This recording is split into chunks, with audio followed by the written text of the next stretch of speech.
massive flooding continues near Boulder, Colorado. 4 people are dead and thousands are being evacuated from their homes. We have the latest. Plus, investigators in New Jersey are trying to determine the cause of the blaze that destroyed the Jersey boardwalk. Also, the Secretary of Education visits Chula Vista Middle School, and Newscene's Marilena Castellanos was there. She'll have the details. And what is kicking with sports? We will take a look at Tuesday's soccer game to see who is at the top of the hexagonal. Newscene starts right now.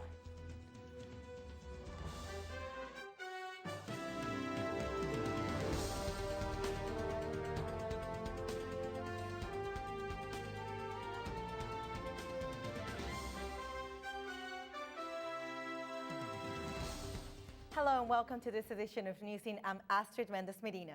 And I am Joshua Lipton. Thank you for joining us. Extreme weather in Colorado is displacing residents and getting national attention. Adam Anders is here to tell us more about it, the situation in Boulder County. Thank you, Astrid. Thank you, Joshua. We're getting a handle on the situation as more information comes in today. 4 people are dead and 17 people are still unaccounted for after a flash flooding in Colorado. Thousands of residents have been urged to evacuate their homes in the Boulder County area. The county experienced record numbers with 7 inches of rainfall, the most the county has ever seen in a 24-hour period. President Barack Obama has approved federal disaster aid for the flood areas. Also, the National Guard has been called in to help move residents to safety. I think we have the evacuations, so making sure we get everybody, especially the elderly, the infirm, out of Lyons. We've got an evacuation going on in Commerce City. I mean, those evacuations are the highest priority. I've been here 30 years in Crestview, seen forest fires and other floods, but never seen anything like this. This is unspeakable, and it's going to get worse, they say. The National Weather Service has issued a flash flood warning. At this hour, there is no limit on when the warning will be lifted. All residents are warned to move to higher ground. So, Astrid and Josh, hopefully the flooding ends soon. However, there is a subtropical storm developing in the Gulf Coast, so rain is expected to continue throughout the weekend. Let's hope that doesn't affect them. Thank you. Our prayers are with them. Thank you, Ab. The cause of a 6-alarm fire that ripped through the New Jersey boardwalk yesterday is under investigation. The blaze damaged at least 30 businesses along the boardwalk of Seaside Park and Seaside Heights. Many businesses were recently rebuilt after being destroyed during Hurricane Sandy last year. Witnesses say the fire began around 2:30 yesterday afternoon at a local shop, but authorities have not yet named an official cause of the fire. Of the 4,000 firefighters that responded to the fire, 12 suffered smoke inhalation. No other serious injuries were reported. U.S.-funded weapons are flowing into the hands of Syrian rebels. According to a U.S. official, the weapons, which are not American-made but are funded and organized by the CIA, started to reach rebels in the last 2 weeks. The distributed firearms have been described as light weapons, some anti-tank weapons, and ammunition. Rebel groups, the Syrian National Coalition and the Free Syrian Army, deny that they have received any weapons at all.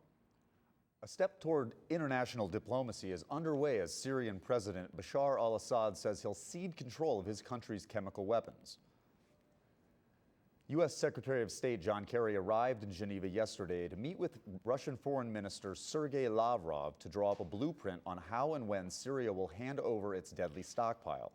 Kerry says achieving a peaceful resolution is preferable to military action, but as it stands, the Obama administration is reluctant.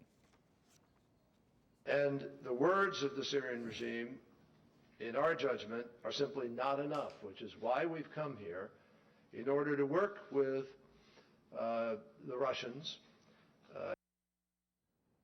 A report claims that Assad's decision wasn't based on U.S. military threats, but the diplomatic proposal from their ally, Russia. President Obama hopes that the Kerry-Lavrov meeting in Geneva will develop a concrete result. Despite an online confession, an Ohio man has pleaded not guilty to vehicular homicide. 34-year-old Matthew Cordell admitted to driving drunk the night that he allegedly killed 61-year-old Vincent Cansani. Cordell admits to driving the wrong way and colliding with Cansani this past June. My name is Matthew Cordell, and on June 22nd, 2013, I hit and killed Vincent Cansani. I will plead guilty and take full responsibility for everything I've done to Vincent and his family. I'm handing the prosecution everything they need to put me away for a very long time. If convicted, Cordo could face up to 8 years in prison. The top 10% of the wealthiest people in the U.S. earn more than half of the country's total income. That's according to a newly updated study on income inequality. The research notes the incomes of working families not only worsened during the recent recession, but they have remained the same for more than 30 years. Meanwhile, the incomes of the wealthy not only rebound in spite of the recession, but they gained over 90% of income. U.S. Secretary of Education Arne Duncan made a special visit to Castle Park Middle School today. Marilena Castellanos has the story. Castle Park Middle School in Chula Vista took center stage today as part of U.S. Education Secretary Arne Duncan's 2013 Back to School tour.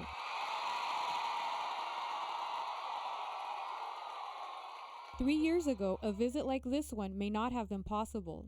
The school had low test scores and one of the worst attendance records in all the Sweetwater School District. More than half the students are English language learners who also qualify for free or reduced lunches. Despite these challenges, they have excelled academically under a White House initiative known as the Promise Neighborhood. If you fail a test, they make you come after school to retake it, or they don't let you fail. We've changed the culture where now it's like college-going culture. You know, failure is not an option. If you need help, we have all sorts of interventions. Teachers are dedicated. They're here after school. They're here on Saturdays, and so are the kids. How many of you are going to graduate from high school? Let me hear you.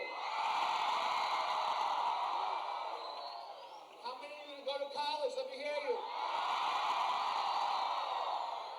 The program calls for greater involvement by the entire community.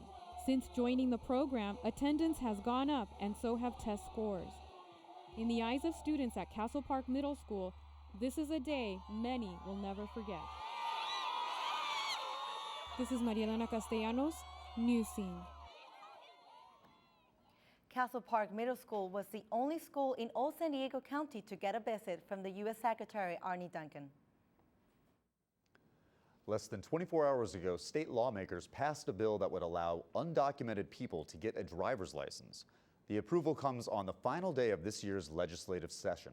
Governor Jerry Brown says it will allow millions of people to get to work safely and legally, but not everyone agrees. Brown hopes the new law will send a message to Washington about immigration reform. The state assembly passed the bill hours after the Senate also voted to pass it. And San Diego Chargers suffered a big loss in their home opener debut Monday night. Briley Oaks will have it all coming up next in sports. Thanks for calling the GED Pep Talk Center. Jerry